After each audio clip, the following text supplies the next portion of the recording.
Voici le résumé du livre « Science de la vente » de Nathaniel Clark Fowler Jr., un ouvrage rare qui révèle la vente non comme une simple activité commerciale, mais comme une science rigoureuse du comportement humain. Bien avant la psychologie moderne et le marketing contemporain, Fowler analysait déjà les mécanismes profonds de la décision, de la persuasion et de l'influence consciente. Il montre pourquoi certains convainquent naturellement, sans pression, tandis que d'autres échouent malgré leurs efforts. Sur la chaîne Puissant.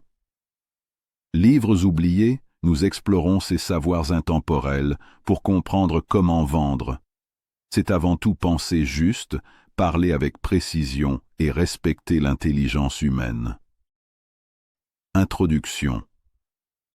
La vente est souvent mal comprise, réduite à une manœuvre insistante, à une forme déguisée de manipulation ou à un simple talent inné réservé à quelques individus charismatiques. Cette vision appauvrit profondément ce qu'est réellement la vente. Nathaniel Clark Fowler Jr. renverse cette croyance dès les premières lignes de Science de la vente en posant une idée dérangeante pour beaucoup. Vendre n'est ni un hasard ni une ruse, c'est une science humaine. Une science fondée sur l'observation de l'esprit, des motivations profondes, des résistances invisibles et des mécanismes subtils de la décision. Là où certains voient un échange marchand, Fowler voit une rencontre psychologique entre deux volontés, deux compréhensions du monde, deux niveaux de conscience.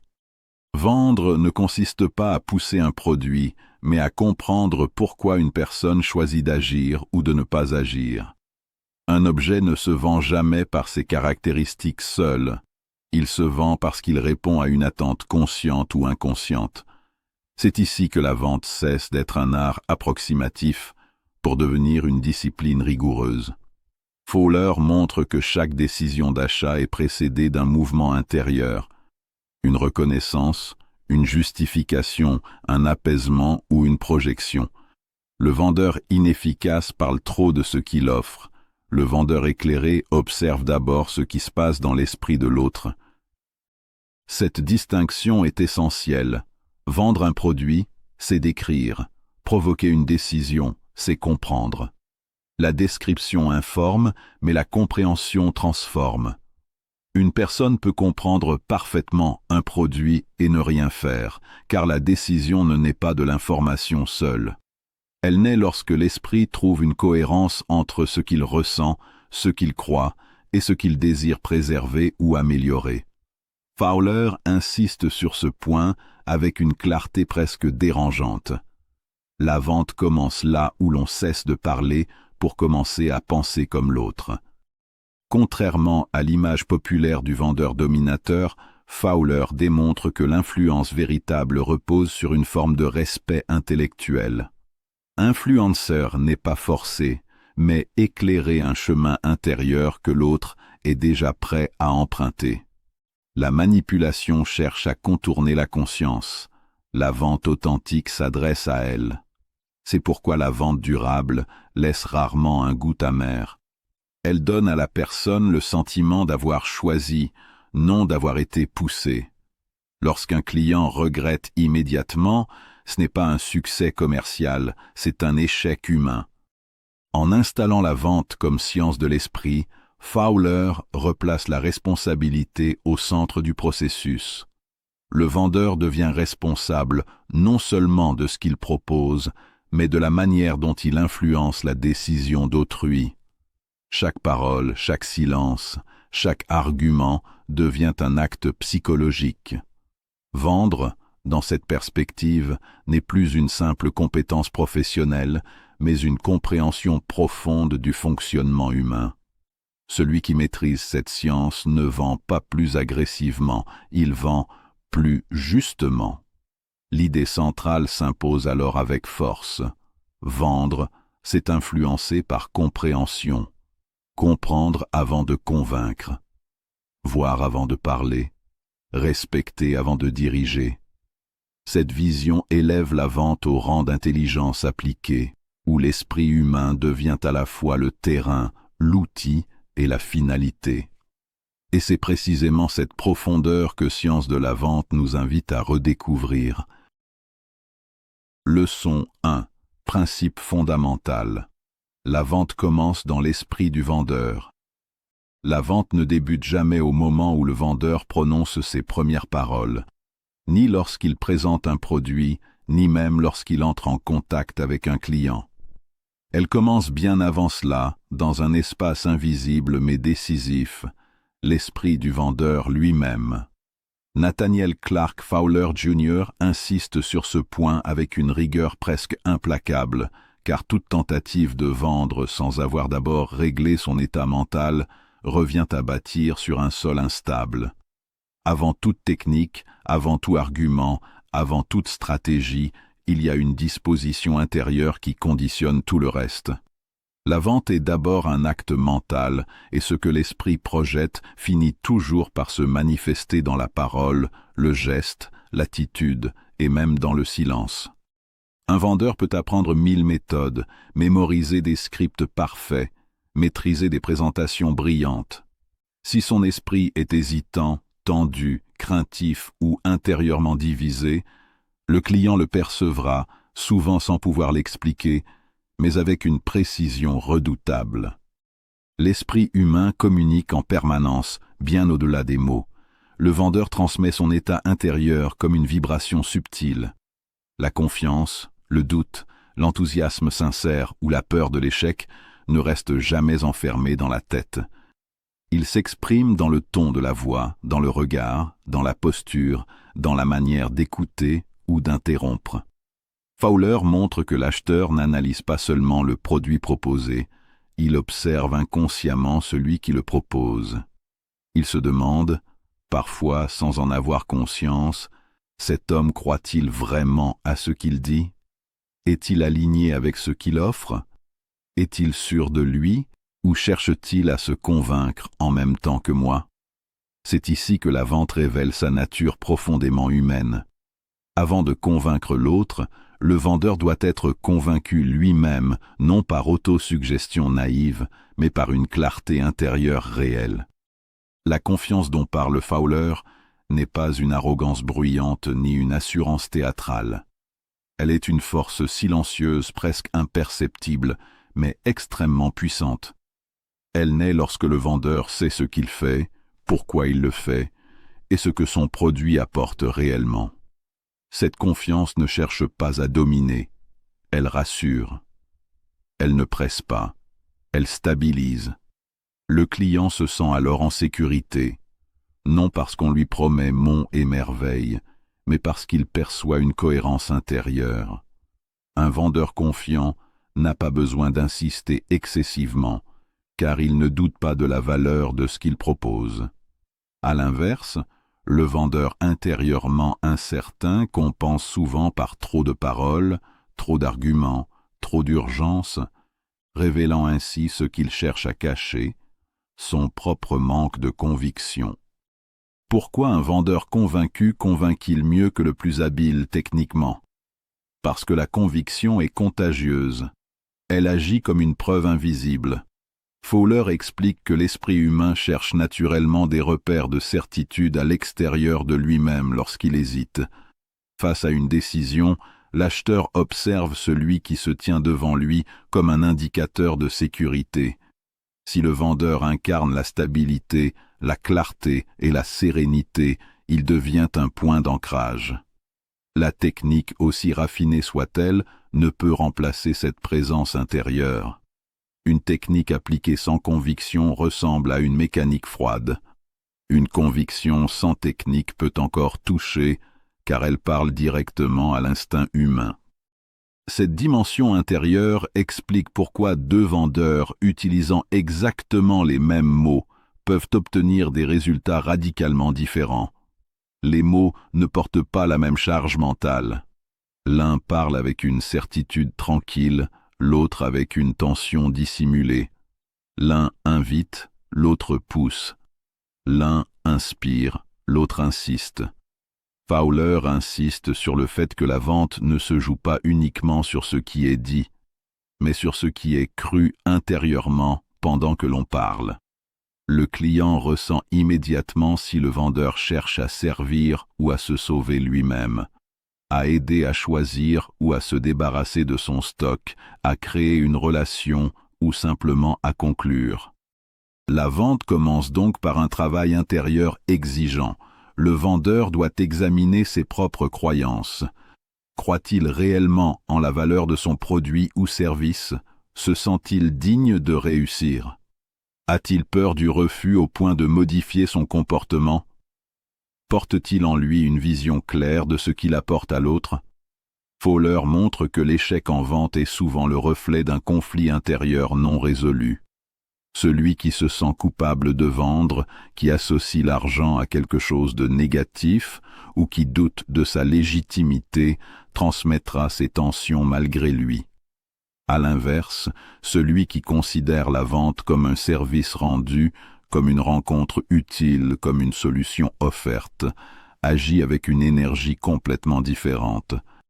La vente est d'abord intérieure avant d'être extérieure, car toute action extérieure est la conséquence d'un état mental. Fowler ne propose pas une approche mystique, mais une observation pragmatique du comportement humain. Un esprit calme, orienté vers la valeur, produit une parole claire et mesurée. Un esprit agité, obsédé par le résultat, produit une parole précipitée et maladroite. Un esprit confiant crée un climat de respect. Un esprit inquiet crée un climat de méfiance. Ainsi, avant de chercher à améliorer ses techniques, le vendeur devrait apprendre à stabiliser son état intérieur, à clarifier ses intentions et à renforcer sa conviction profonde. Cette leçon est exigeante, car elle place la responsabilité là où il est le plus difficile de la regarder, à l'intérieur. Il est plus simple d'accuser le marché, le prix, les clients ou la concurrence que d'admettre que son propre état mental sabote parfois ses efforts. Fowler invite le vendeur à devenir conscient de ce qu'il projette avant même de parler. Il ne s'agit pas de se forcer à être positif artificiellement, mais de construire une confiance fondée sur la compréhension, la préparation et l'intégrité. Lorsque l'esprit est aligné, la vente cesse d'être une lutte et devient une conversation naturelle. En définitive, cette première leçon pose le socle de toute la science de la vente. Sans cet ancrage intérieur, tout le reste fragile. La vente n'est pas une bataille à gagner contre un client, mais un accord à créer avec un esprit humain. Et cet accord commence toujours par celui que le vendeur passe avec lui-même. Quand l'esprit du vendeur est clair, stable et convaincu, la vente devient presque une conséquence naturelle, car l'extérieur ne fait alors que refléter l'ordre intérieur déjà établi. Leçon 2. Le client. Non pas un obstacle, mais un esprit à comprendre. La plus grande erreur que commettent de nombreux vendeurs est de considérer le client comme une barrière à franchir, une résistance à vaincre ou un problème à résoudre. Cette vision transforme immédiatement la vente en confrontation, en lutte psychologique où chacun cherche à prendre le dessus. Nathaniel Clark Fowler Jr. renverse totalement cette approche. Pour lui, le client n'est jamais un obstacle. Il est un esprit humain, complexe, vivant, traversé par des désirs, des peurs, des espoirs et des contradictions. Tant que le vendeur se place dans une logique d'opposition, il se coupe de la compréhension profonde qui seule permet une influence réelle et durable. La vente ne consiste pas à forcer une décision, mais à entrer dans le monde mental de l'autre pour en comprendre la logique intérieure. Comprendre un client, ce n'est pas simplement connaître son budget, son âge ou son statut social. C'est saisir ce qui le meut intérieurement, souvent à un niveau qu'il ne formule pas lui-même clairement. Fowler explique que l'homme agit rarement à partir de raisons purement rationnelles. Même lorsqu'il croit le faire, derrière chaque décision d'achat se cache une motivation émotionnelle dominante, habillée ensuite d'arguments logiques pour la rendre acceptable à la conscience.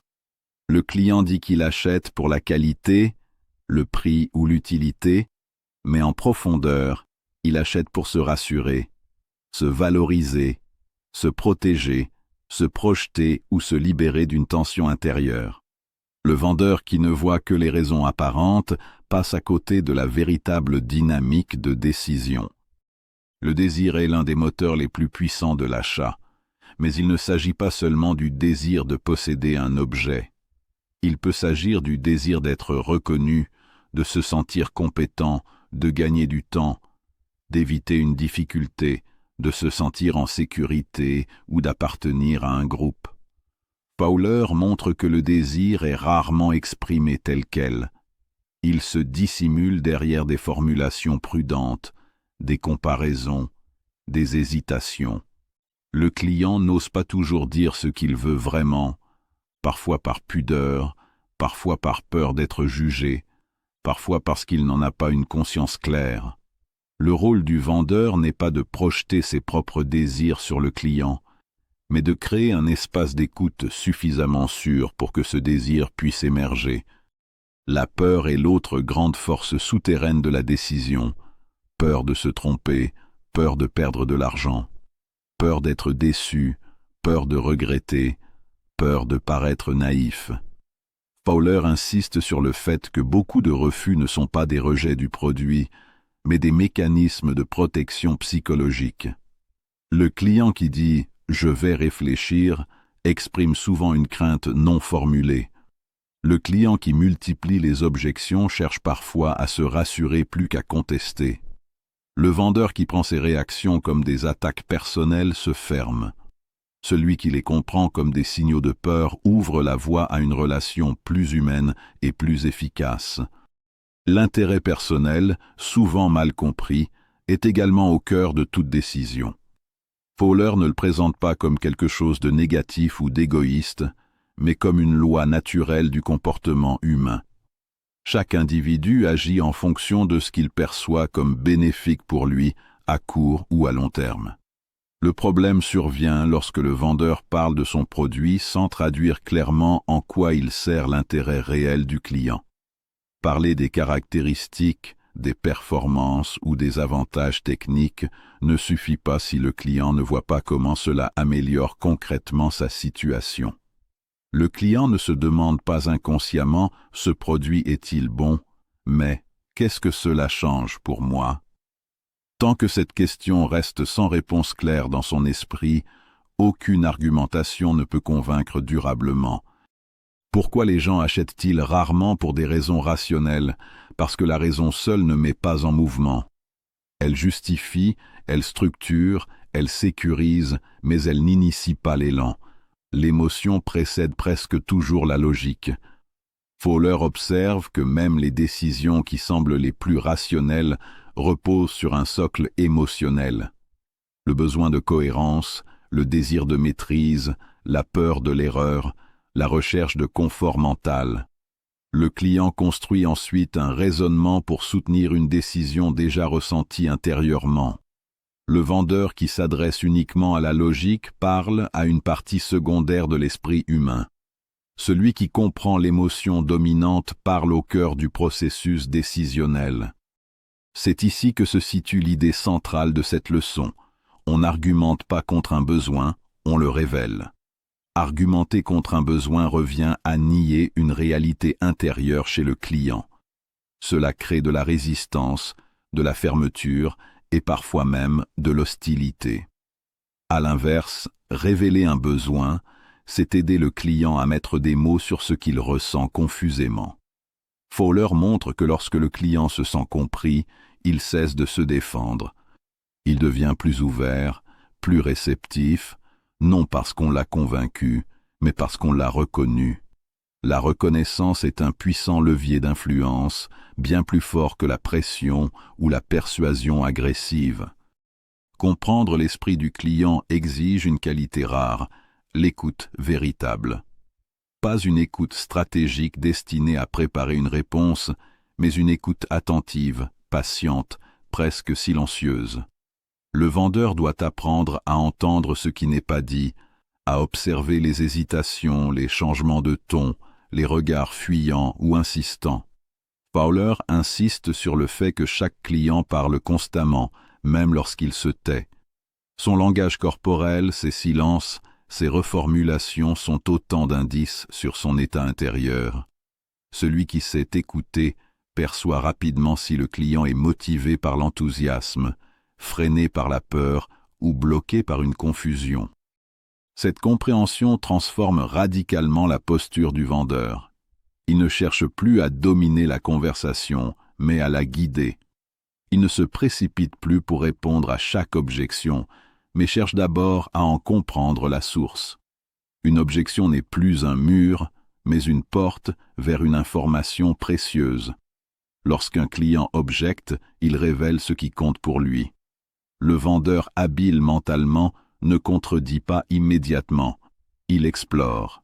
Il pose des questions, reformule, clarifie. Ce faisant, il aide le client à clarifier sa propre pensée. Fowler met également en garde contre une erreur fréquente. Croire que comprendre le client signifie lui donner systématiquement raison. Comprendre n'est pas se soumettre, ni flatter. C'est reconnaître la logique intérieure de l'autre, même lorsqu'on ne la partage pas entièrement. Le vendeur peut guider, orienter, éclairer, mais seulement après avoir établi cette compréhension. Sans cela, toute tentative d'influence est perçue comme une intrusion. Avec elle, même une proposition audacieuse peut être accueillie favorablement. Le client n'est donc jamais un adversaire à vaincre, mais un esprit à rencontrer. Cette rencontre exige du respect, de la patience et une réelle curiosité humaine. Fowler montre que les grands vendeurs sont souvent de fins observateurs de l'âme humaine. Ils s'intéressent sincèrement aux gens, à leurs motivations, à leurs contradictions. Ils savent d'eux que chaque client est unique, même lorsque les besoins semblent similaires. Cette individualisation de la relation crée un climat de confiance qui dépasse largement la simple transaction. En comprenant les motivations cachées, le vendeur cesse de parler dans le vide. Il s'adresse directement au centre de gravité psychologique du client. Il n'impose pas une solution, il la rend visible. Il ne combat pas les résistances, il les dissout en les comprenant. Cette approche demande plus d'efforts intérieurs que l'application mécanique de techniques, mais elle produit des résultats incomparablement plus solides. Le client qui se sent compris achète non seulement un produit, mais une relation, une cohérence, une réponse à un besoin réel. Au fond, cette leçon révèle une vérité profonde de la vente selon Fowler. Vendre, c'est d'abord un acte de compréhension humaine. Plus le vendeur comprend l'esprit du client, moins il a besoin de convaincre. La décision devient alors presque naturelle, car elle s'aligne sur ce que le client ressent déjà intérieurement.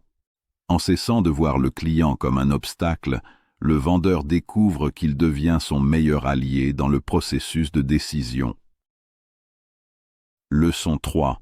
L'attention, la première monnaie de la vente. La première monnaie de la vente révèle une vérité fondamentale souvent négligée. Avant toute persuasion, avant toute argumentation, avant même toute relation commerciale, il doit exister une chose précise et fragile, l'attention.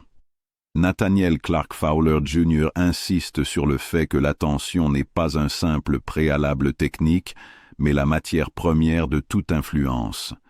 Sans attention réelle, la vente n'est pas difficile, elle est impossible. On peut avoir le meilleur produit, l'offre la plus juste, l'intention la plus sincère, rien n'existe tant que l'esprit du client n'est pas présent. L'attention est la porte d'entrée de l'esprit humain, et aucune idée ne peut y pénétrer si cette porte reste fermée ou entr'ouverte. Dans un monde saturé de sollicitations, l'attention est devenue rare, instable, dispersée.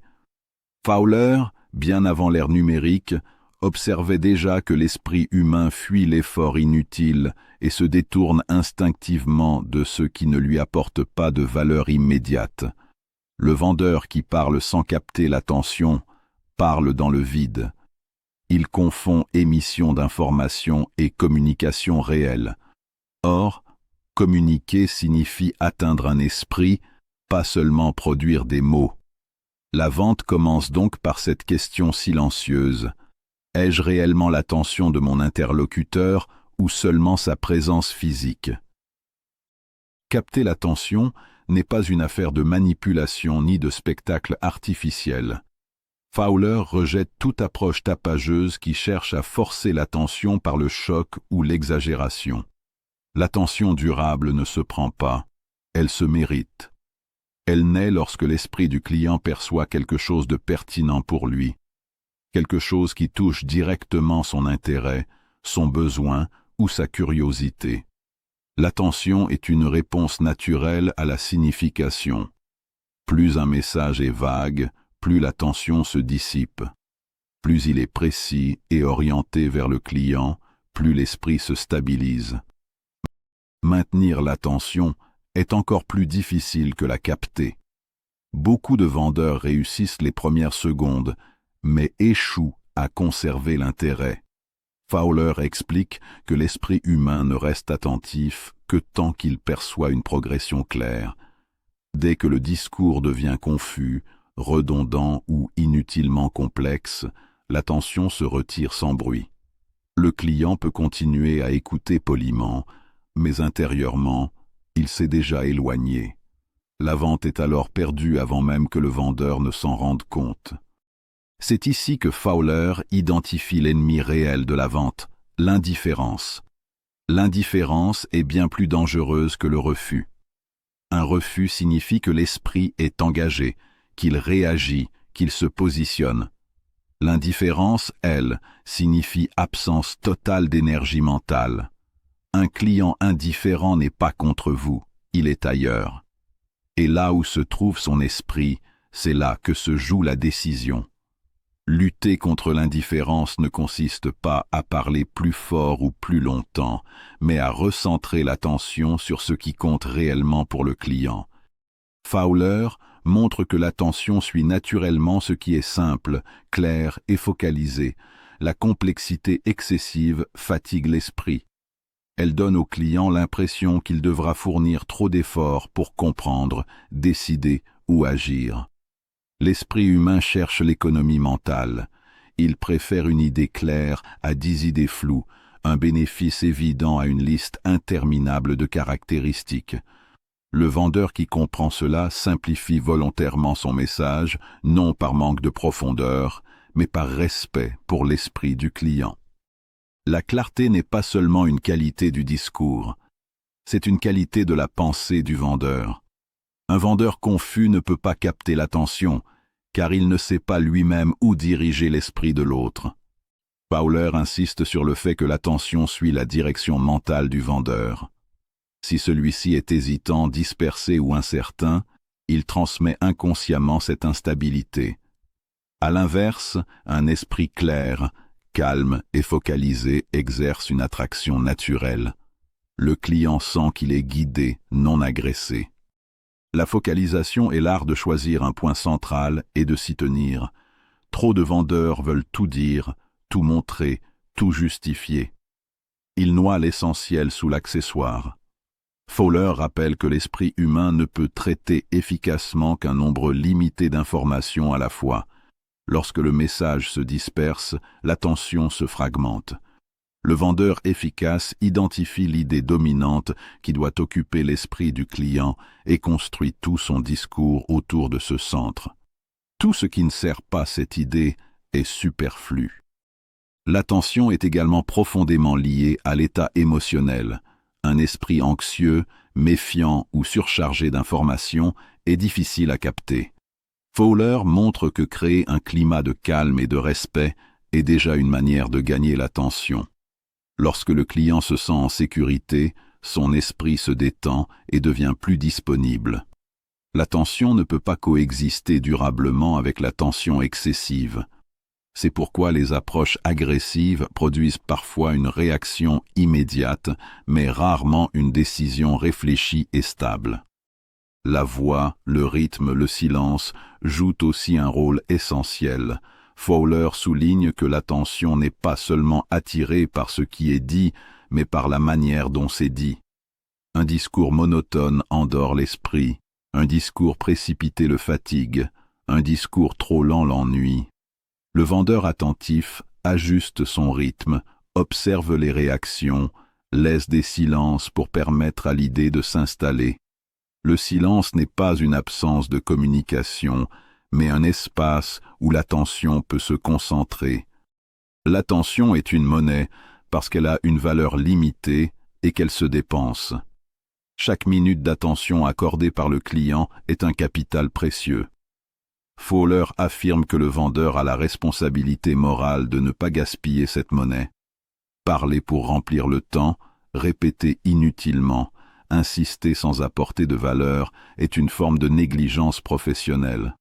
Le client ressent instinctivement lorsqu'on respecte ou non son attention, et ce ressenti influence profondément sa décision. Comprendre que sans attention, aucune vente n'existe change radicalement la stratégie du vendeur. Il cesse de se demander comment convaincre et commence par se demander comment mériter l'attention. Cette question l'oblige à se placer du point de vue du client, à réfléchir en termes de pertinence plutôt que de performance. Elle l'incite à préparer son message avec soin, à clarifier son intention et à éliminer le superflu. Fowler montre aussi que l'attention n'est pas quelque chose de statique, elle fluctue constamment. Le vendeur doit donc rester vigilant, observer les signes de présence ou de retrait mental. Un regard qui se détourne, un corps qui se ferme, des réponses mécaniques sont autant d'indicateurs que l'attention faiblit. Ignorer ces signaux, c'est continuer à parler à un esprit qui n'est plus là. Le vendeur conscient ajuste alors son approche, pose une question, reformule, recentre.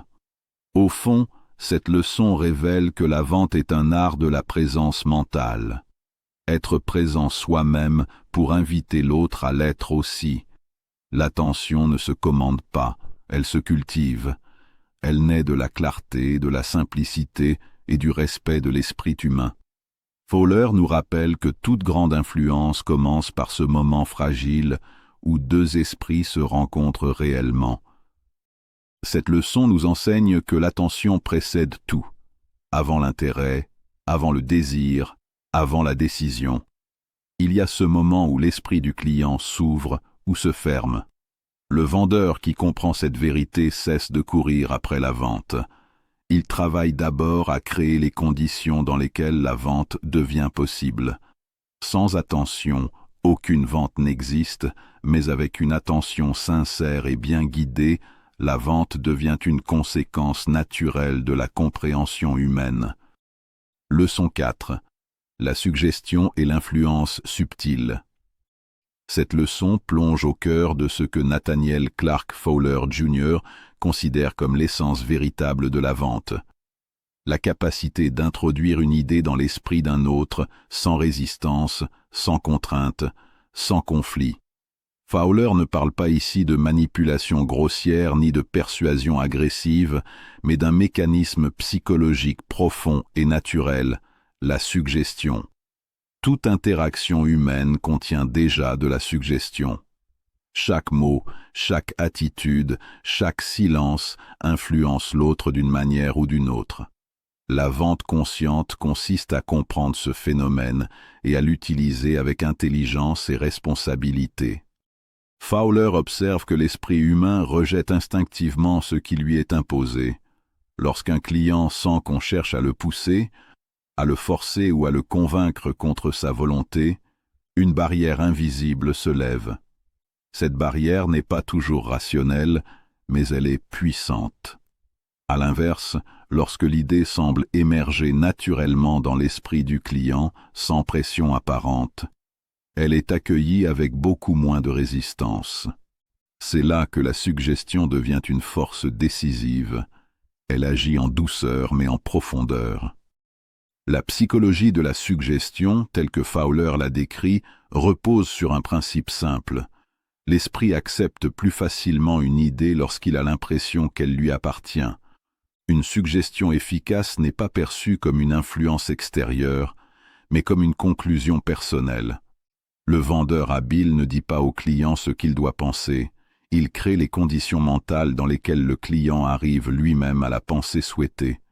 Cette approche demande plus de finesse que l'argumentation directe, mais elle est infiniment plus puissante.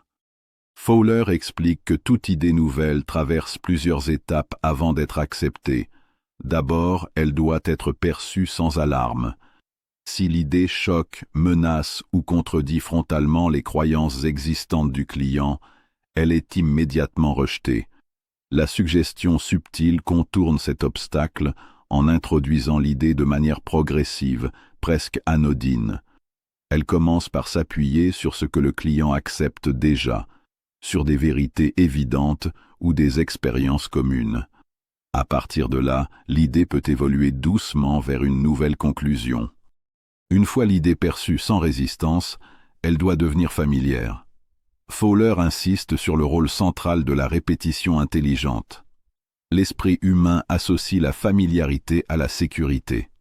Une idée répétée avec cohérence sous des formes légèrement différentes finit par sembler normale, évidente, presque naturelle. Il ne s'agit pas de répéter mécaniquement la même phrase, ce qui fatiguerait l'esprit, mais de revenir subtilement sur le même concept, en l'intégrant à différents contextes. Chaque répétition renforce l'acceptabilité de l'idée. La répétition intelligente respecte le rythme mental du client. Fowler précise qu'une idée imposée trop rapidement provoque une réaction de défense, tandis qu'une idée distillée progressivement s'enracine sans effort conscient. Le vendeur attentif observe les signes d'acceptation, ajuste son discours, laisse du temps à l'esprit pour assimiler. La suggestion ne presse pas, elle accompagne. Elle agit comme une graine plantée dans un sol fertile qui germe à son propre rythme. Fowler souligne également l'importance du ton et de l'attitude dans la suggestion. Une idée formulée avec calme, assurance et naturelle est beaucoup plus influente qu'une idée exprimée avec nervosité ou insistance. L'esprit humain est extrêmement sensible à l'état émotionnel de celui qui parle. Si le vendeur semble chercher désespérément l'adhésion, le client perçoit un déséquilibre et se méfie. À l'inverse, une suggestion exprimée comme une évidence tranquille inspire confiance. Le client sent qu'il n'y a pas de lutte, seulement une proposition. L'influence subtile repose aussi sur l'utilisation intelligente du langage. Fowler explique que certains mots ferment l'esprit, tandis que d'autres l'ouvrent. Les formulations impératives, accusatrices ou trop affirmatives déclenchent souvent une résistance intérieure. En revanche, les phrases qui laissent une marge de liberté, qui invitent à réfléchir plutôt qu'à obéir, favorisent l'acceptation. Dire « vous pourriez constater que » beaucoup de personnes dans votre situation réalisent que, ou il est intéressant de noter que, sont des exemples de formulations qui suggèrent sans imposer. La suggestion agit également par l'exemple et l'identification. Fowler montre que l'esprit humain se projette naturellement dans les situations qu'on lui décrit. Lorsqu'un vendeur évoque des cas similaires, des expériences vécues par d'autres personnes comparables au client, il permet à celui-ci de s'identifier sans se sentir ciblé. L'idée devient alors acceptable parce qu'elle a déjà été acceptée ailleurs.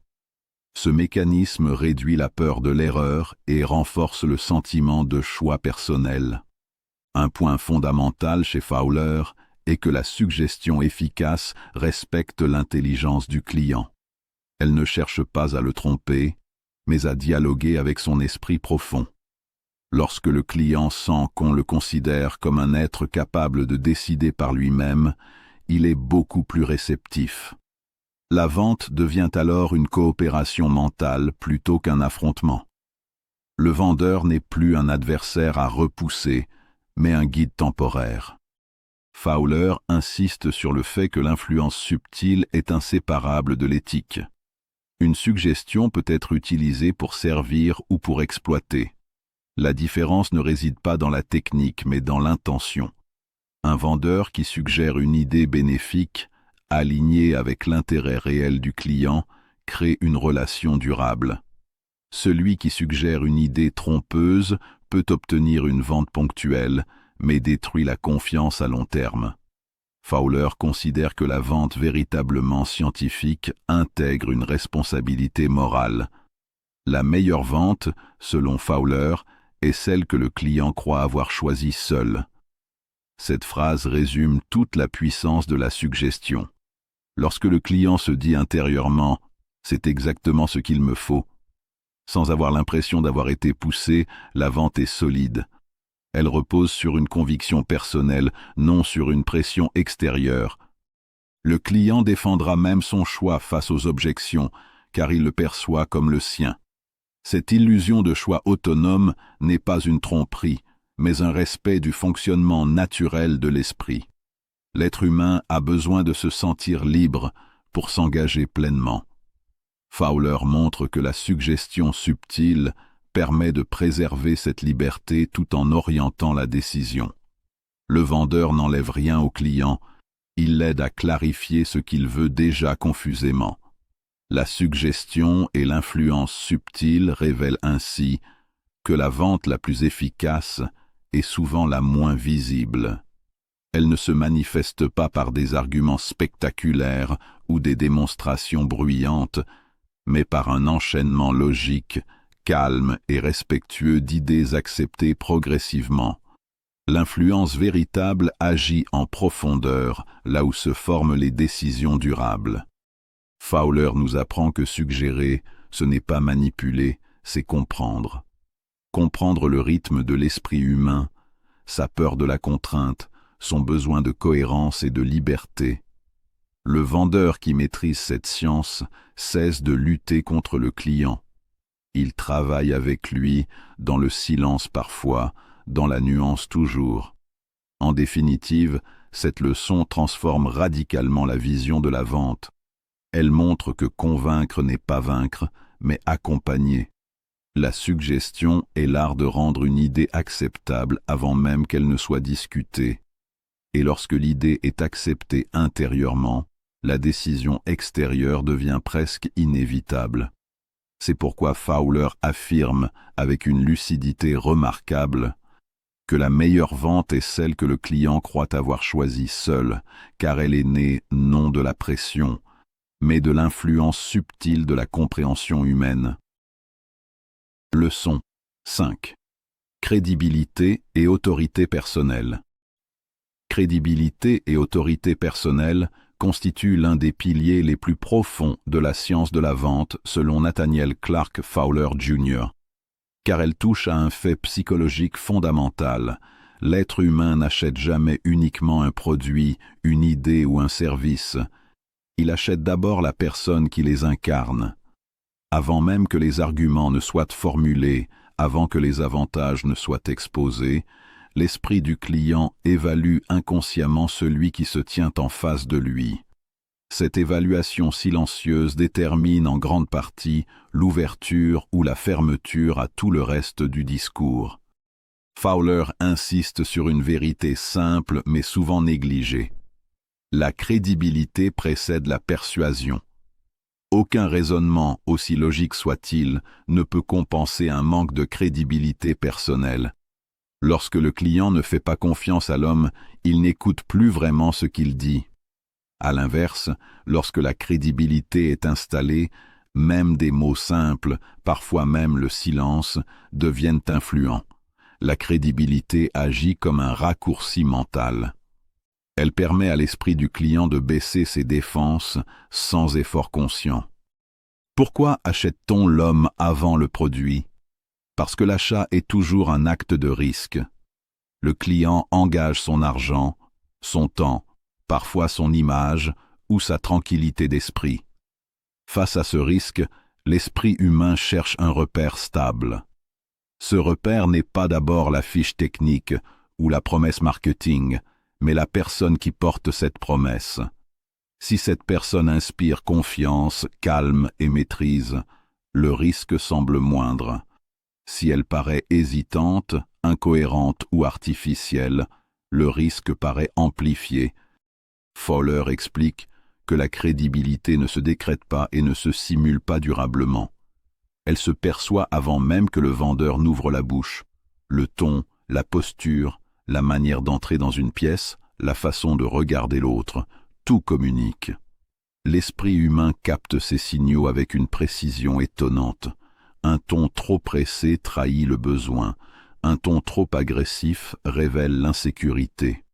Une posture fermée suggère la peur ou la dissimulation. À l'inverse, une assurance calme, sans rigidité ni excitation excessive, inspire naturellement le respect. La crédibilité authentique repose sur une cohérence intérieure. Fowler souligne que l'homme crédible est aligné. Ce qu'il pense, ce qu'il dit et ce qu'il projette ne sont pas en contradiction. Cette cohérence se ressent immédiatement. Elle donne au discours une solidité qui ne dépend pas des mots utilisés. Même un discours imparfait, prononcé par un homme cohérent, aura plus d'impact qu'un discours brillant porté par une présence instable. Le ton joue un rôle central dans cette alchimie. Fowler rappelle que le ton transmet souvent plus que le contenu. Un ton calme indique la maîtrise. Il suggère que le vendeur n'est pas en train de lutter pour obtenir quelque chose, mais qu'il propose. Cette absence de tension est extrêmement persuasive, car elle rassure l'esprit du client. Un vendeur qui parle calmement donne l'impression qu'il pourrait accepter un refus sans se déséquilibrer. Cette indépendance apparente renforce paradoxalement son influence. La posture, elle aussi, est un langage silencieux. Une posture droite mais détendue, ouverte sans être envahissante, exprime la confiance sans arrogance. Fowler insiste sur l'importance de l'économie de gestes. Trop de mouvements traduisent souvent une agitation intérieure. Peu de gestes, mais juste, renforcent l'impression de contrôle. Le client interprète inconsciemment cette stabilité comme un signe de compétence et de fiabilité. L'assurance calme, telle que Fowler l'a décrit, n'est pas une domination mais une présence. Elle ne cherche pas à impressionner, elle se contente d'être. Cette assurance provient d'une conviction intérieure plus que d'une technique extérieure. Le vendeur, qui croit profondément en ce qu'il propose, n'a pas besoin de forcer. Il parle avec naturel car il n'est pas en conflit avec lui-même. Cette paix intérieure devient visible et communicative. Un élément clé de la crédibilité est la cohérence entre la parole et la présence. Fowler explique que l'esprit humain détecte très vite les dissonances. Si les mots promettent la simplicité, mais que l'attitude est compliquée, la confiance s'effondre. Si le discours vante la fiabilité, mais que le comportement est désorganisé, l'esprit du client rejette l'ensemble. La crédibilité exige que chaque détail visible confirme le message. Rien n'est insignifiant. Ponctualité, clarté, écoute, manière de répondre aux objections. La crédibilité ne se construit pas uniquement dans l'instant de la vente, mais dans la continuité. Fowler rappelle que la réputation précède souvent le vendeur. Chaque interaction passée laisse une trace. Un homme qui tient parole, qui reconnaît ses limites, qui ne promet pas ce qu'il ne peut pas tenir, accumule un capital invisible, mais puissant. Ce capital agit même lorsque le vendeur n'est pas présent. Le client arrive déjà disposé favorablement. Fowler va plus loin en affirmant que la crédibilité vend même son discours. Un vendeur crédible n'a pas besoin de parler beaucoup. Sa simple présence crée un climat de confiance. Le client se sent en sécurité. Il est plus ouvert, plus honnête dans ses questions, plus réceptif aux suggestions. Parfois, un regard attentif, un silence bien placé ou une réponse mesurée suffit à renforcer la décision. Le discours devient secondaire, presque accessoire. Cette idée est profondément contre-intuitive pour beaucoup de vendeurs qui croient que vendre consiste à parler, expliquer, convaincre sans cesse. Fowler renverse cette croyance. Il montre que trop parler est souvent un signe de manque de crédibilité intérieure. Celui qui se sent obligé de tout justifier révèle qu'il doute. À l'inverse, celui qui sait se taire montre qu'il n'a rien à prouver.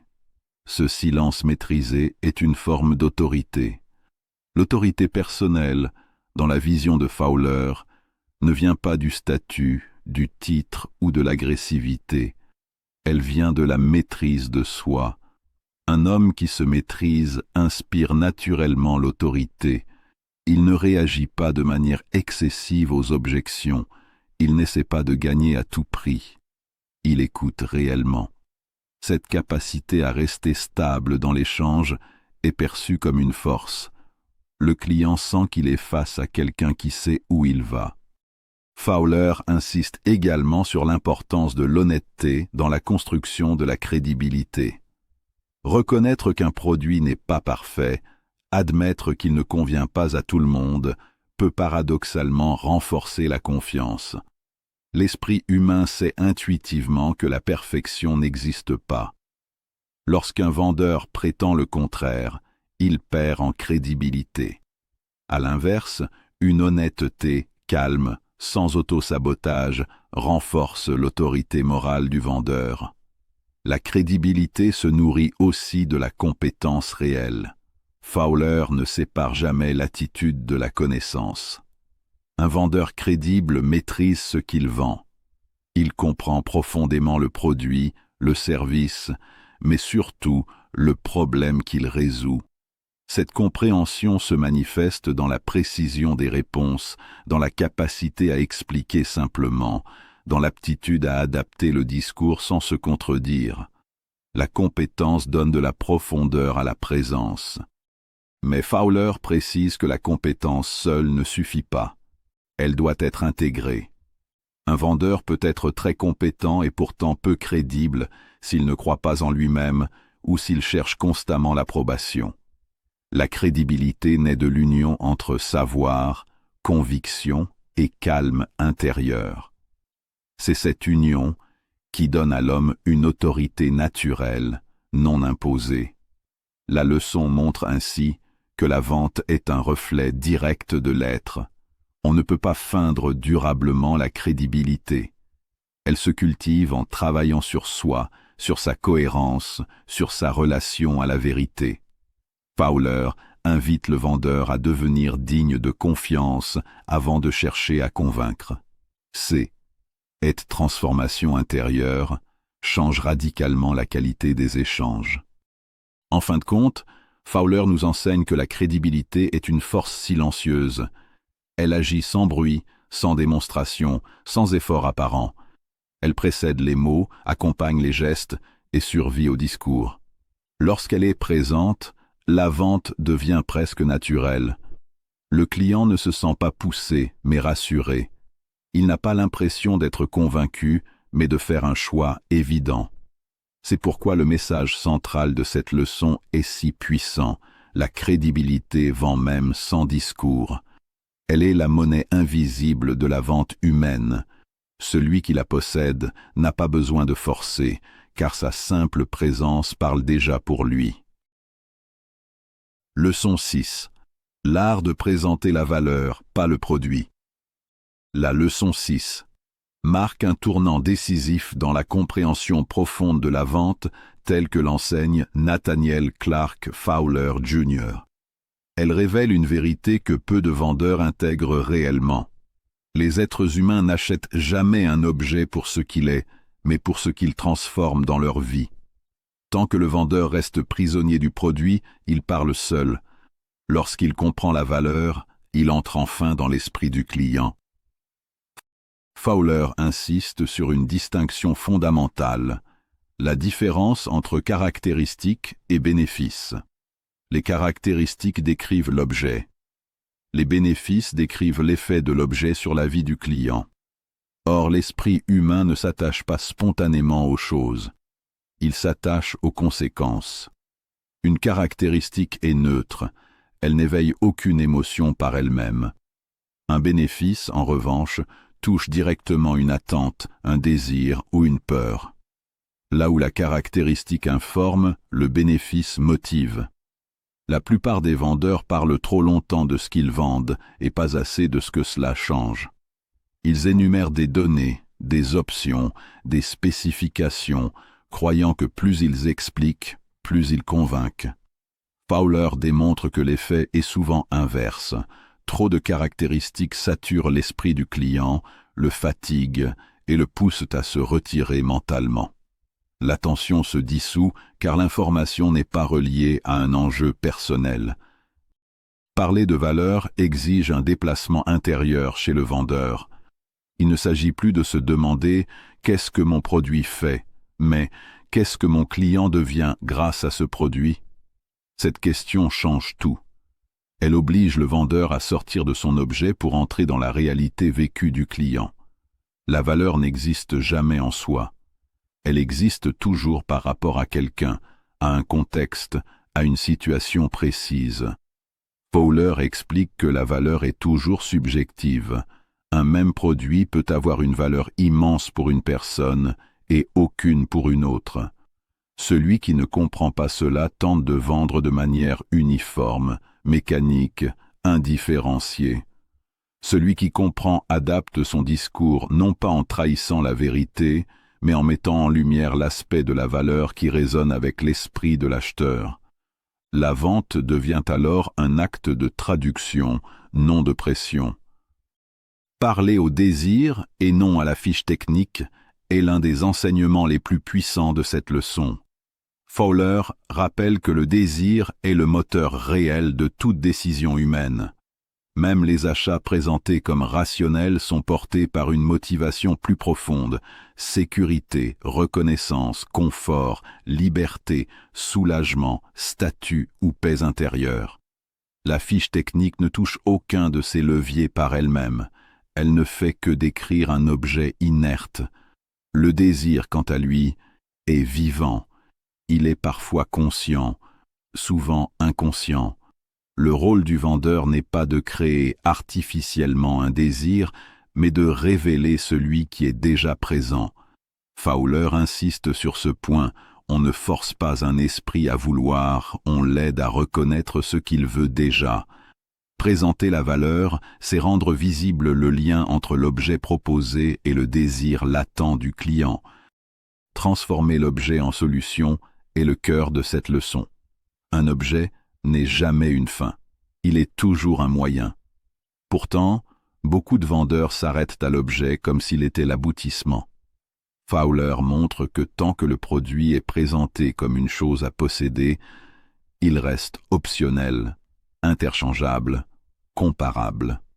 Lorsqu'il est présenté comme une solution à un problème précis, il devient pertinent, parfois nécessaire. Un problème non résolu crée une tension intérieure. La valeur d'un produit est directement proportionnelle à sa capacité perçue à réduire ou éliminer cette tension. Fowler explique que l'esprit humain cherche en permanence à retrouver un équilibre. Lorsqu'un vendeur montre comment son offre rétablit cet équilibre, il ne vend plus un objet, il propose un soulagement. Ce changement de perspective transforme radicalement la relation de vente. Fowler insiste sur le fait que le client ne veut pas comprendre le produit, il veut comprendre ce qu'il va ressentir après l'achat. Cette vérité dérange souvent les vendeurs techniques, qui sont fiers de leur expertise. Pourtant, l'expertise n'est utile que si elle sert à éclairer l'impact final. Le client se projette toujours dans l'après. Il imagine sa vie avec ou sans la solution. La vente se joue dans cette projection mentale. L'erreur classique est de croire que plus un produit est complexe, plus il faut l'expliquer. Fowler enseigne l'inverse. Plus un produit est complexe, plus sa valeur doit être exprimée simplement. La clarté est un signe de maîtrise. Un vendeur capable de traduire une complexité en bénéfice simple inspire immédiatement confiance. Celui qui se réfugie dans le jargon crée une distance et renforce la confusion. Parler de valeur demande aussi une grande capacité d'écoute. Fowler souligne que l'on ne peut pas présenter une valeur pertinente sans comprendre profondément la situation du client. La valeur n'est jamais abstraite, elle s'inscrit toujours dans une histoire personnelle. Sans cette compréhension, le vendeur risque de mettre en avant des bénéfices secondaires, voire insignifiants, tandis que le véritable enjeu reste ignoré. Cette leçon montre également que la valeur n'est pas uniquement fonctionnelle. Elle est souvent émotionnelle et symbolique. Un objet peut représenter la réussite, la sécurité, l'indépendance ou la reconnaissance. Fowler explique que ces dimensions immatérielles sont souvent plus déterminantes que l'utilité brute. Ignorer cet aspect, c'est passer à côté de l'essence même de la décision d'achat. Fowler met en garde contre une erreur subtile, confondre valeur et exagération. Présenter la valeur ne signifie pas embellir artificiellement ou promettre l'impossible. Au contraire, une valeur exagérée perd sa crédibilité. La véritable valeur est précise, mesurée et crédible. Elle repose sur une compréhension honnête de ce que le produit peut réellement apporter. L'excès affaiblit la persuasion, car l'esprit humain détecte rapidement l'incohérence. L'un des enseignements les plus profonds de cette leçon est résumé dans cette phrase clé: « On n'achète pas un objet, on achète un changement. » Ce changement peut être petit ou grand, immédiat ou progressif, mais il doit être clair dans l'esprit du client. Tant que ce changement n'est pas clairement perçu, l'achat reste abstrait et repoussable. Fowler explique que le changement attendu peut prendre plusieurs formes: un gain, une perte évitée, une amélioration, une simplification ou une transformation identitaire. Le vendeur efficace sait identifier quelle forme de changement est la plus significative pour son client. Il n'impose pas sa vision, il révèle celle qui est déjà en germe dans l'esprit de l'acheteur. Cette capacité à présenter la valeur exige une maturité intérieure. Le vendeur doit sortir de l'obsession de vendre pour entrer dans une logique de service. Fowler montre que, paradoxalement, plus le vendeur se concentre sur l'impact réel pour le client, plus la vente devient naturelle. La pression disparaît car l'échange se fonde sur la pertinence et non sur l'insistance. L'art de présenter la valeur, pas le produit, enseigne aussi que la comparaison est l'ennemi de la valeur. Un produit comparé uniquement sur ses caractéristiques devient interchangeable. Une valeur bien présentée devient unique. Fowler encourage le vendeur à sortir de la logique comparative pour entrer dans une logique de sens. Ce n'est pas meilleur que, c'est juste pour vous. Un autre point essentiel est la temporalité de la valeur. Certains bénéfices sont immédiats, d'autres différés. Fowler explique que l'esprit humain a tendance à privilégier le court terme, mais qu'un vendeur habile sait rendre le long terme émotionnellement présent. Il ne se contente pas de dire que le bénéfice viendra plus tard, il aide le client à le ressentir dès maintenant par l'imagination et la projection. Fowler souligne également que la valeur perçue dépend du cadre dans lequel elle est présentée. Un même bénéfice peut paraître insignifiant ou essentiel selon la manière dont il est relié à la situation du client. Le vendeur devient ainsi un architecte de sens. Il ne crée pas la valeur, il l'organise dans l'esprit de l'acheteur. Cette leçon rappelle enfin que présenter la valeur est un acte de respect. Respect de l'intelligence du client, de son temps et de ses priorités. Fowler rejette toute forme de discours qui infantilise ou manipule. Présenter la valeur, c'est éclairer, pas forcer. C'est donner à l'autre les éléments nécessaires pour prendre une décision qu'il pourra assumer. L'art de présenter la valeur, pas le produit. Fowler nous enseigne que la vente véritable est un acte de transformation mentale. Elle ne consiste pas à déplacer un objet, mais à accompagner un changement. Celui qui comprend cela cesse de vendre des choses et commence à proposer des solutions. Il ne parle plus à la raison froide, mais à l'élan intérieur. La vente devient alors une forme de communication humaine élevée. Le produit n'est plus le centre du discours, il en est simplement le vecteur. La valeur devient le langage commun entre le vendeur et le client. Et lorsque cette valeur est clairement perçue, l'achat ne ressemble plus à une concession, mais à une évidence. Leçon 7. Le refus et l'objection. Levier caché. La leçon 7, telle que Nathaniel Clark Fowler Jr. l'expose dans Science de la vente, révèle un aspect fondamental que beaucoup de vendeurs négligent. Le non n'est jamais une fin en soi, mais un signal à interpréter, une occasion d'approfondir la relation et de clarifier la valeur proposée. Fowler insiste sur le fait que l'objection n'est pas une résistance à briser par la force ou par la rhétorique agressive. Elle est un indicateur précieux de ce que le client pense réellement, ressent, craint ou désire, et constitue une porte vers la compréhension plus profonde des motivations de l'acheteur. Dans la pratique, l'objection est souvent un malentendu ou une peur déguisée. L'esprit humain évalue en permanence le risque avant de prendre une décision. Fowler démontre que la plupart des vendeurs interprètent le non comme un rejet définitif, ce qui conduit à une attitude défensive, voire à un abandon prématuré. La conséquence est double. Le client perçoit de la pression, ce qui renforce son refus, et le vendeur rate l'opportunité d'identifier les véritables freins internes. Comprendre le non change complètement la dynamique. Le refus devient un outil, un levier pour ajuster le message, la présentation de valeur et la perception du client. Fowler met en évidence plusieurs types d'objections. Certaines sont rationnelles, d'autres émotionnelles, certaines conscientes, d'autres inconscientes. Les objections rationnelles concernent souvent le prix, le temps ou les spécifications techniques. Les objections émotionnelles, en revanche, touchent à la sécurité, au statut, à la confiance ou à la peur de se tromper.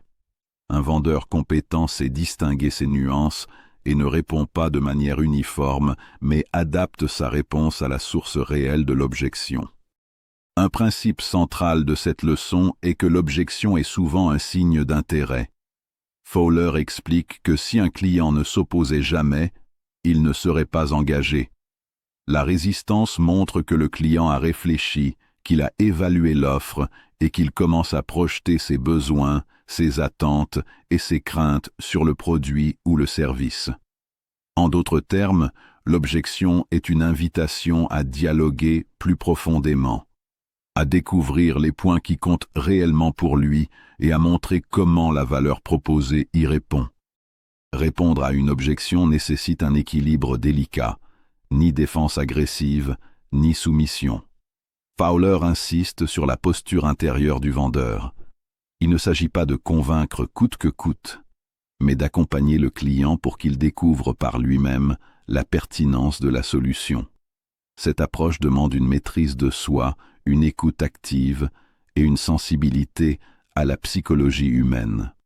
La vente devient alors une danse subtile où chaque objection est une respiration, un rythme à suivre pour avancer vers l'adhésion. Fowler enseigne également que chaque objection cache un message sous-jacent. Le non peut révéler un besoin non exprimé, un doute, un manque de confiance ou une perception erronée. Le rôle du vendeur est de décoder ces signaux et d'y répondre avec précision et empathie. L'écoute attentive, la reformulation et la mise en lumière des bénéfices pertinents sont les outils principaux pour transformer une résistance apparente en opportunité. Un aspect souvent négligé est que le vendeur doit lui-même rester neutre face à l'objection. La réaction émotionnelle, frustration, pression ou sentiment de rejet ne fait qu'augmenter la distance avec le client. Fowler souligne l'importance de la constance émotionnelle. Le refus devient alors un miroir pour observer sa propre patience, sa confiance et sa capacité à rester centré sur la valeur plutôt que sur le résultat immédiat. La leçon insiste aussi sur l'importance du timing. Réagir trop rapidement à une objection peut paraître précipité, tandis qu'attendre ou reformuler permet au client de clarifier ses pensées et ses sentiments. Le vendeur habile apprend à créer un espace mental où le client se sent entendu, compris et respecté. Dans ce contexte, l'objection cesse d'être un obstacle et devient un dialogue, un levier pour renforcer la crédibilité et la confiance. Fowler met en avant une stratégie clé, la reformulation positive. Il ne s'agit pas de nier l'objection ou de la contrer, mais de la transformer en exploration. Par exemple, si le client dit « c'est trop cher », le vendeur peut répondre « Je comprends que vous vouliez être sûr que votre investissement soit justifié. Permettez-moi de vous montrer comment cette solution vous apporte exactement ce que vous recherchez. » Cette approche déplace l'attention de la résistance vers la valeur sans confrontation. Enfin, cette leçon souligne que l'objection est un outil pédagogique. Chaque « non » enseigne quelque chose au vendeur, sur le produit, sur le client, sur le marché et sur soi-même. Fowler insiste sur le développement continu. Plus le vendeur apprend à interpréter les refus et les objections, plus il affine sa capacité à comprendre l'esprit humain et à guider avec élégance et efficacité. Le refus et l'objection transforment la perception du non. Il cesse d'être une barrière et devient un indicateur précieux, un guide pour ajuster la présentation de valeur et accompagner le client vers une décision consciente. L'objection correctement comprise et gérée est non seulement une porte, mais une occasion de créer une vente durable et éthique. Le vendeur qui maîtrise cette leçon ne craint plus le refus, il l'utilise pour approfondir la relation et révéler la véritable valeur de ce qu'il propose. Leçon 8. Le moment décisif, conclure sans forcer. Cette leçon, telle que N.C. Fowler l'enseigne dans Sciences de la vente, est l'apogée de toute interaction commerciale, le point où la préparation, la compréhension et la psychologie convergent pour produire un résultat authentique et durable. Fowler commence par rappeler que la vente n'est jamais seulement une technique ou une série de scripts, mais un processus humain profond, un dialogue entre deux esprits, où le timing, l'écoute et la subtilité déterminent l'issue. Conclure une vente n'est pas imposer sa volonté, mais permettre au client de réaliser par lui-même la valeur de la solution proposée. Reconnaître le moment psychologique est l'élément central de cette leçon.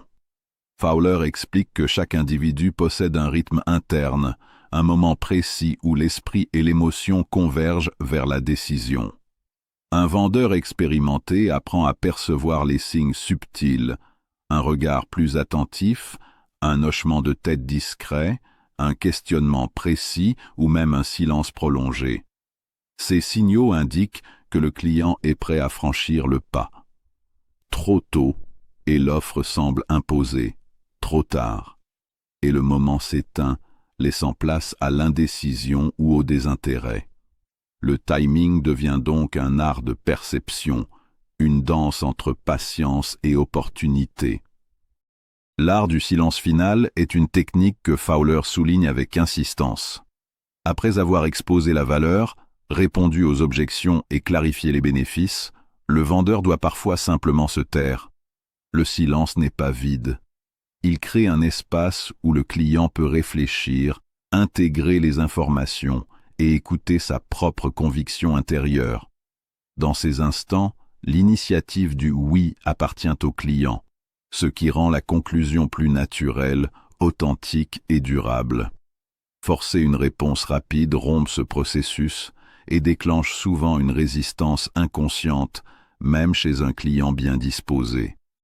Fowler insiste également sur l'importance de la maîtrise émotionnelle dans ce moment décisif. Le vendeur qui se précipite, manifeste de l'impatience ou de la nervosité, communique inconsciemment de l'incertitude. Au contraire, une posture calme, confiante et détendue transmet confiance et sécurité. Cette attitude intérieure influence directement la perception du client et favorise un climat propice à la décision consciente. La conclusion devient alors un acte de guidance, non de pression. Une autre dimension essentielle de cette leçon est la différenciation entre la conclusion et la manipulation. Fowler rappelle que conclure sans forcer ne signifie pas abandonner ses objectifs ou sa rigueur commerciale, mais respecter le rythme du client et son processus interne de décision. Chaque mot, chaque geste et chaque silence doit servir à accompagner le client vers la clarté, non à le contraindre. L'éthique devient ici un levier puissant. Vendre avec intégrité renforce la crédibilité, crée des relations durables et favorise les recommandations naturelles. Fowler explique aussi que le moment décisif est souvent précédé d'un calibrage minutieux. Tout ce qui précède la conclusion, écoute, empathie, réponse aux objections, présentation de la valeur, conditionne le terrain.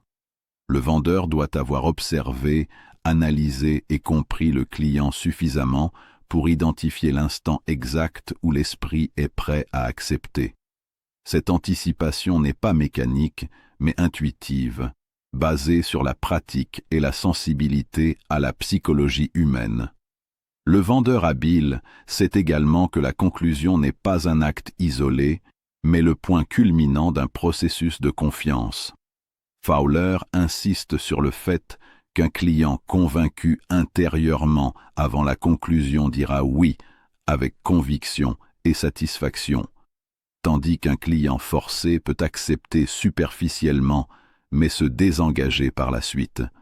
La maîtrise du moment décisif réduit donc les rejets post-vente, augmente la satisfaction et consolide la relation commerciale. Fowler souligne l'importance de la reformulation dans la phase finale, résumer les bénéfices essentiels, rappeler les besoins identifiés et montrer comment la solution y répond, sans insister ni répéter de manière excessive. Cette synthèse permet au client de valider son choix mentalement et émotionnellement. La vente devient ainsi un acte d'évidence, naturel et consensuel, où la conclusion survient comme un aboutissement logique du dialogue.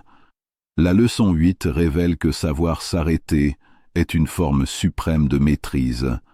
La patience, l'écoute active et le respect du processus psychologique du client constituent l'apogée de l'art de la vente selon Fowler. La conclusion devient un moment de clarté partagée, de confiance mutuelle et de réussite durable, où le oui du client est le fruit d'une compréhension profonde et non d'une pression superficielle. En synthèse, cette leçon enseigne que la vraie compétence du vendeur ne réside pas dans l'intensité de ses arguments, mais dans sa capacité à percevoir, respecter et accompagner le rythme mental et émotionnel du client. Le moment décisif, s'il est bien compris et bien utilisé, transforme la vente en un acte naturel, éthique et durable, où conclure sans forcer devient le sommet de la maîtrise commerciale. Leçon 9. Éthique et responsabilité du vendeur. L'éthique et responsabilité du vendeur est un pilier fondamental dans la compréhension de la vente, selon N.C. Fowler dans Science de la vente. Ce chapitre dépasse la simple technique commerciale pour entrer dans le domaine moral et humain, rappelant que la capacité à vendre ne confère pas seulement du pouvoir sur le marché, mais implique également une responsabilité profonde envers les individus que l'on influence. Fowler commence par poser une vérité essentielle. La vente est un pouvoir. Tout comme le pouvoir politique, social ou intellectuel, le pouvoir de convaincre peut être utilisé pour le bien ou le mal. Il n'est pas neutre. La manière dont un vendeur utilise son influence, intentionnellement ou non, a des conséquences à long terme. Une vente qui manipule ou trompe peut donner un gain immédiat, mais elle détruit la confiance, ternit la réputation et entraîne inévitablement des pertes futures. Fowler insiste sur le fait que la vraie compétence d'un vendeur ne réside pas dans sa capacité à faire accepter un produit à tout prix, mais dans la capacité à aligner la solution proposée avec le véritable intérêt du client, créant ainsi une relation gagnant-gagnant durable. Dans ce chapitre, Fowler développe l'idée que manipuler n'est jamais une stratégie viable à long terme. Une objection classique des vendeurs novices est de justifier de petites déformations de la vérité ou des pressions psychologiques pour conclure la vente. Fowler démontre, à travers des exemples et des analyses psychologiques, que ce type de comportement mine la confiance. Les clients qui se sentent manipulés se détournent rapidement, souvent de manière silencieuse, et l'écho de ces pratiques se propage par la réputation. Le vendeur qui choisit la manipulation crée un court succès et une longue série de difficultés futures. En revanche, un vendeur qui agit avec intégrité établit une autorité morale solide, inspire le respect et devient un partenaire fiable. La vente cesse alors d'être un acte transactionnel pour devenir un processus relationnel profondément humain. Fowler explique également que la vente, lorsqu'elle est comprise comme un pouvoir moral, exige un niveau de conscience élevé. Chaque mot, chaque geste, chaque argument doit être évalué non seulement pour son efficacité, mais pour son impact éthique. Le vendeur doit se demander: est-ce que ce que je propose sert réellement le client? Est-ce que cette information est complète et honnête? Est-ce que je respecte l'autonomie du client dans sa décision? Cette réflexion éthique transforme chaque interaction commerciale en acte responsable, permettant de bâtir une confiance solide et durable, ce qui est la véritable richesse de la vente. Le chapitre souligne que l'objectif ne doit jamais être de gagner à tout prix une vente isolée, mais de construire des relations. Fowler utilise l'image du pont plutôt que du mur. Un vendeur éthique construit un pont entre son produit et le besoin réel du client, tandis qu'un vendeur manipulateur crée des murs temporaires qui s'effondrent dès que le client réalise la supercherie. Le succès à long terme d'un vendeur, insiste Fowler, dépend de sa capacité à être reconnu comme digne de confiance, cohérent et attentif. Chaque vente devient un acte de réputation et de valeur morale, et non simplement un chiffre ou une commission. Un autre point central de ce chapitre est l'idée que la conscience du vendeur influence directement l'efficacité de la vente. Fowler explique que les clients, consciemment ou non, perçoivent l'authenticité et l'intégrité. Même si un vendeur possède des compétences techniques et une rhétorique brillante, l'absence d'éthique crée une dissonance subtile qui bloque la décision du client ou sème le doute. Au contraire, un vendeur aligné intérieurement, honnête dans ses intentions, crée un environnement où le client peut décider librement et positivement. La vente devient ainsi une conséquence naturelle de la crédibilité et de la moralité du vendeur. Fowler met aussi en garde contre les pièges du succès rapide. Les vendeurs ambitieux peuvent être tentés de sacrifier l'éthique pour des gains immédiats, mais ce comportement est destructeur. Fowler illustre que les relations professionnelles se construisent sur la durée et que chaque manquement à l'intégrité fragilise le réseau de confiance. La véritable réussite commerciale repose sur la capacité à allier performance et responsabilité, compétence et moralité, persuasion et respect. Le vendeur qui comprend cela devient un guide, un conseiller et un partenaire pour ses clients plutôt qu'un simple exécutant de transactions. Enfin, ce chapitre invite chaque vendeur à réfléchir profondément à sa vocation. Fowler encourage à voir la vente comme un art moral. Chaque interaction est une occasion de servir, de clarifier et d'élever, plutôt que de manipuler. Le succès durable et l'influence réelle ne viennent pas de la force ou de la ruse, mais de l'alignement entre compétence, intention et éthique.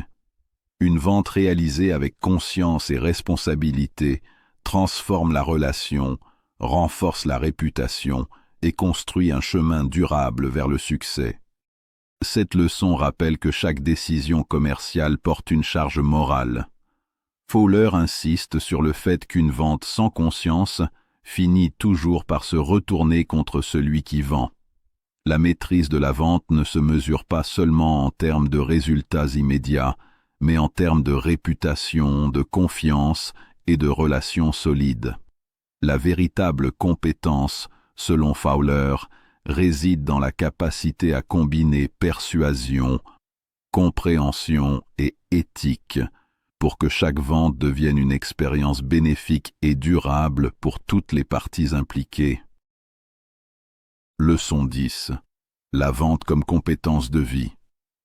La vente comme compétence de vie est un point culminant dans Science de la vente de N.C. Fowler, où l'auteur élargit la portée de la vente au-delà de la simple transaction commerciale pour en faire une compétence essentielle dans tous les aspects de l'existence humaine.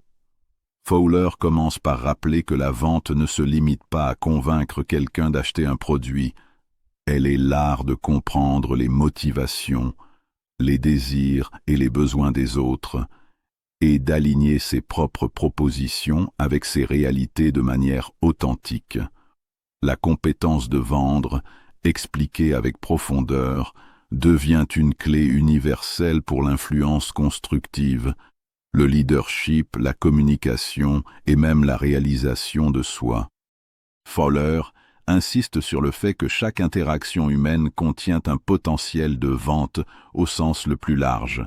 Vendre une idée, un projet, une vision ou même une perspective sur la vie.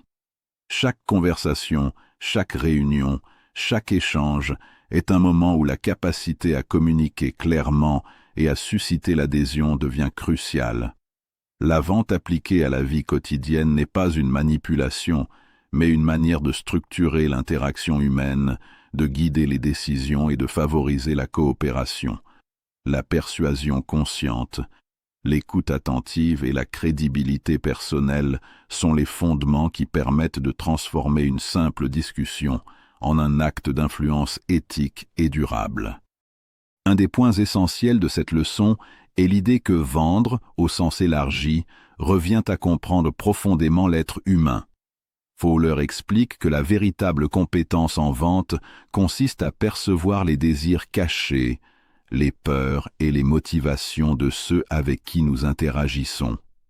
Cette compréhension va au-delà des mots et des arguments. Elle touche à l'observation des comportements, à l'empathie et à la lecture subtile des émotions et de l'attitude. En maîtrisant cette compréhension, un individu peut non seulement influencer avec efficacité, mais le faire de manière constructive et respectueuse, transformant chaque interaction en un bénéfice mutuel. La leçon démontre également que la vente comme compétence de vie est applicable dans le leadership et la gestion. Les leaders qui savent vendre leurs idées inspirent et mobilisent les autres. Fowler souligne que même la gestion d'équipe, la résolution de conflits et la création de projets collectifs reposent sur cette capacité à persuader et à aligner les intérêts. Vendre ne signifie pas forcer la volonté des autres, mais créer un environnement où les individus choisissent d'adhérer à une vision partagée parce qu'ils en comprennent la valeur. La science de la vente devient ainsi une science de la relation humaine, un outil de coopération et d'influence bienveillante. Fowler étend la leçon à la sphère personnelle. Comprendre la vente permet de mieux communiquer dans la famille, dans les amitiés et même dans le développement personnel. Chaque idée que nous partageons, chaque projet que nous présentons ou chaque décision que nous souhaitons influencer implique des principes de persuasion. La capacité à présenter clairement sa perspective, à écouter activement et à répondre aux objections avec respect et logique est ce qui distingue les relations fructueuses des malentendus et des conflits.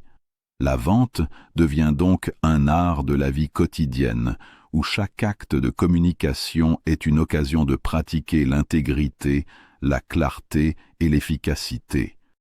Cette leçon met aussi en lumière la dimension éthique. Vendre des idées ou des projets ne doit jamais se faire au détriment de l'autre. Fowler rappelle que l'influence véritable repose sur l'authenticité et l'intention constructive. Un projet ou une idée ne vaut que si elle apporte une valeur réelle à ceux qui y adhèrent. La compétence de vente intégrée dans la vie doit donc être utilisée avec responsabilité, conscience et respect, pour que la persuasion devienne un vecteur de progrès et de coopération plutôt qu'un outil de domination ou de manipulation. Un autre aspect central abordé par Fowler est la vision stratégique que confère la maîtrise de la vente.